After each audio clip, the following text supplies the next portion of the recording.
Merhaba sevgili dostlar. Umarım bulunduğunuz yerlerde hepiniz ve çevrenizdeki insanlar çok iyidirler. Kendinizi çok iyi hissediyorsunuzdur. Dünya olarak, bütün gezegen olarak zor bir dönemden geçtik ve geçmeye devam ediyoruz. Ve bu zor dönemde insanlıkla alakalı bence çok güzel şeyler gördük. İnsanların birbirinin iyi hissetmesi için yaptığı güzel şeyleri gördük. Mesela ünlü müzisyenler canlı yayınlarda konserler verdiler. İşte müzeler, sergiler içeriklerini dünyaya açtılar. Dijital platformlar, kampanyalar yaptılar.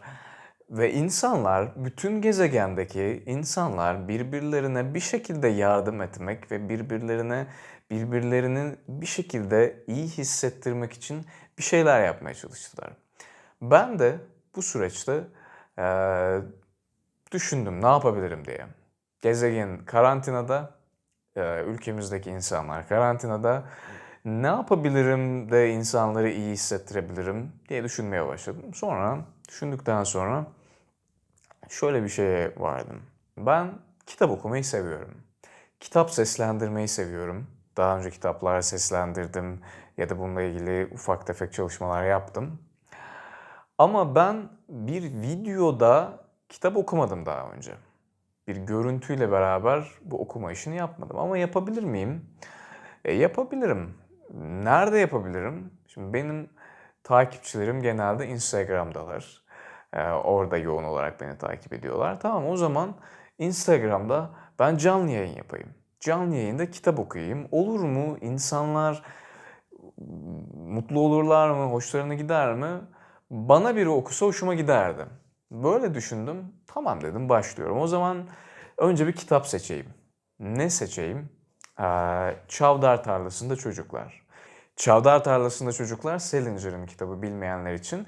Benim hayatımda çok anlam içeren bir kitap. Ben bu kitabı ilk defa lisede okudum. Ve okuduğum andan itibaren hayatımda hep bir yeri oldu bu kitabın. Kendimi ne zaman kötü hissetsem açar bu kitabı okurum. Bir şehirden başka bir şehire taşınsam, yanıma birkaç kitap bile alsam bunların içinde mutlaka Çavdar Tarlası'nda Çocuklar vardır. Çok uzun bir yolculuğa, sırt çantalı bir yolculuğa çıkıyorum. Çantamda yer var, kitap taşımak istiyorum. Çavdar Tarlası'nda Çocukları alırım. Benim için çok anlamlı ve o anlamlarla birlikte kendimden ait bazı parçalar içinde hissettiğim bir kitap. Peki, bu kitabı okumak isterim. Aynı zamanda eğlenceli bir kitap üslubuyla birlikte. Okuması ve dinlemesi keyifli bir kitap. Tamam, ben buna karar verdim ve duyurdum. 25 Nisan'da ilk kez canlı yayında kitap okuması yaptık ve çok güzel geçti. Çok fazla insan o gün oradaydı. Yani 100 kişiye yakın bir insan oradaydı o gün ve çok güzel bir şekilde dinlediler. Sonrasında başka şeyler konuştuk. Ve bunlar böyle devam etti. Ve 7 yayın boyunca ben Çavdar Tarlası'nda Çocukları Instagram canlı yayınlarında güzel güzel okudum. Sadık bir dinleyici kitlem oluştu. Her yayında oradaydılar. Çok güzel yorumlar yaptılar. Kitap üzerine konuştuk. Yayının başlarında ve sonlarında keyifli konuşmalar yaptık.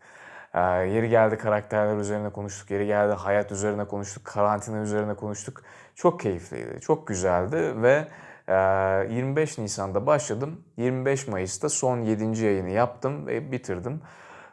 Bu kadar güzel bir şekilde katılım oluşacağını, böyle sadık dinleyiciler olacağını, insanların hala böyle bir kitap, onlara kitap okunurken bunu dinlemek isteyeceklerini bilmiyordum açıkçası. Ama benim için çok keyifli bir deneyim oldu ve bunları öğrenmiş oldum. Ortalama 40-50 kişilik bir dinleyici kitlemiz vardı her yayında. Ki bu kitap okuma yayını için bence oldukça güzel bir sayı. İnsanların bu kadar ilgi göstermesi çok kıymetliydi benim için. Ve son yayından sonra da özel bir yayın yaptık. Kitap üzerine, karakterler üzerine analizler yaptık, konuştuk. Başından sonuna kadar çok keyifli bir dönemdi. Ve bu şekilde beraber bir hikaye oluşturmuş olduk bence. Yani bundan yıllar sonra hatırlayabileceğimiz bir hikaye oluşturduk. En azından benim için öyle. Yani ben şöyle diyebileceğim, bundan 10 yıl sonra belki bir pandemi dönemi vardı. İnsanlar bütün dünyada evlerindeydiler ve biz geceleri buluşup birlikte kitap okuduk, bir kitabı bitirdik, onun üzerine konuştuk ve belki bir cümlede beraber bir şey hissettik, beraber aynı duyguları paylaştık ve bir hikaye oluşturduk. Bundan sonra bu çok keyifliydi. Bundan sonra o yüzden muhtemelen Instagram canlı yayınlarında zaman zaman bazı kitaplar okuyacağım. Fakat tabii ki bunun gibi bir hikayesi olur mu? Bunun gibi bir güzellik bırakır mı bize? Bilmiyorum. Muhtemelen onların farklı bir hikayesi olur. Ve şimdi size güzel bir haberim var. Bu yayınları kaçırdıysanız ya da belli zamanlar kaçırdıysanız ya da bunlardan hiç haberiniz olmadıysa üzülmeyin. Çünkü ben bunların kayıtlarını almıştım ve kayıtlarla şimdi 7 bölümlük bir seri oluşturdum. Çavdar Tarlası'nda çocuklar karantinada 7 bölüm boyunca bu okuduğumuz canlı yayınları izleyebileceksiniz ya da dinleyebileceksiniz nasıl tercih ederseniz. Ve bu da bir anı olarak burada kalacak. Ben de bunun burada olmasından çok mutlu olacağım. Bugün aslında bu videoyu karanlıkta ve bu yeşil gömlekte çekmemin de bir nedeni var. Onu anlayacaksınız diğer videoları izlediğinizde. Dekoru bozmak istemedim diyelim. İzledikten veya dinledikten sonra hissettiklerinizi, düşüncelerinizi benimle paylaşmanızı içtenlikle isterim ve çok memnun olurum. Ve şu andan itibaren bu 7 yayın sizlerle birlikte olacak.